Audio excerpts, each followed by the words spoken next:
ರಾಜ್ಯದಲ್ಲಿ ಎಸ್ಐಆರ್ ಪ್ರಕ್ರಿಯೆ ಸಮರ್ಪಕವಾಗಿ ನಡೆಯುತ್ತಿಲ್ಲ ಎಂದು ಕೇಂದ್ರ ಗ್ರಾಹಕ ವ್ಯವಹಾರ ಆಹಾರ ಮತ್ತು ನಾಗರಿಕ ಸರಬರಾಜು ಸಚಿವ ಪ್ರಹ್ಲಾದ್ ಜೋಶಿ ಹುಬ್ಬಳ್ಳಿಯಲ್ಲಿಂದು ಹೇಳಿದ್ದಾರೆ. ಸುದ್ದಿಗೋಷ್ಠಿಯಲ್ಲಿ ಅವರು ಚುನಾವಣಾ ಆಯೋಗದ ಉದ್ದೇಶಗಳನ್ನು ಬದಿಗೊತ್ತಿ ಸಾಮೂಹಿಕವಾಗಿ ಎನ್ಯುಮರೇಷನ್ ಅರ್ಜಿಗಳನ್ನು ವಿತರಿಸಲಾಗುತ್ತಿದೆ. ಈ ಸಂಬಂಧ ಶೀಘ್ರದಲ್ಲೇ ಕೇಂದ್ರ ಸಚಿವರು ಹಾಗೂ ಬಿಜೆಪಿಯ ಪ್ರಮುಖರು ರಾಜ್ಯ ಮುಖ್ಯ ಚುನಾವಣಾಧಿಕಾರಿಗಳನ್ನು ಭೇಟಿ ಮಾಡಿ ಮನವಿ ಸಲ್ಲಿಸಲಿದ್ದೇವೆ ಎಂದರು.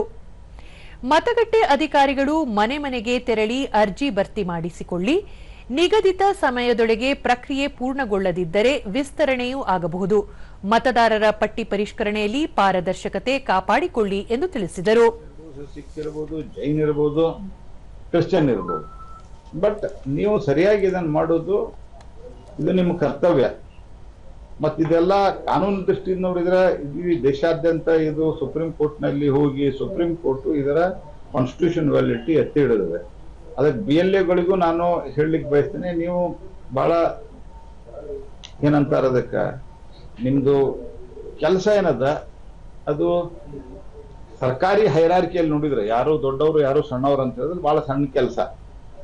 ಸರ್ಕಾರಿ ಹೈರಾರ್ಕಿಯಲ್ಲಿ DC ಮತ್ತು ಇವ್ರು ಕಂಪೇರ್ ಮಾಡಿದ್ರೆ ಅಲ್ಲಿ BLAಗಳು ಯಾರು ಇರ್ತಾರ, ಅಲ್ಲಿ ಅಂಗನವಾಡಿ ಇವ್ರು ಇರ್ತಾರ ಅಥವಾ ಆಶಾ ಅವ್ರು ಇರ್ತಾರೆ, ಇವ್ರು ಇರ್ತಾರೆ. ನೀವು ಇದ್ರೊಳಗೆ ಸಿಕ್ಕಾಕೋಬೇಡ್ರಿ. ನೀವು ಮನೆಗೂ ನಿಮ್ಗೆ ಎಷ್ಟು ಆಗ್ತದೆ ಅಷ್ಟ ಮಾಡ್ರಿ. ನಾವೇ ಅಕಸ್ಮಾತ್ ಕಮ್ಮಿ ಆದ್ರೆ ಜಾಸ್ತಿ ಟೈಮ್ ಕೊಟ್ಟರು ಕೊಡ್ಬೋದು ಚುನಾವಣಾ ಆಯೋಗ.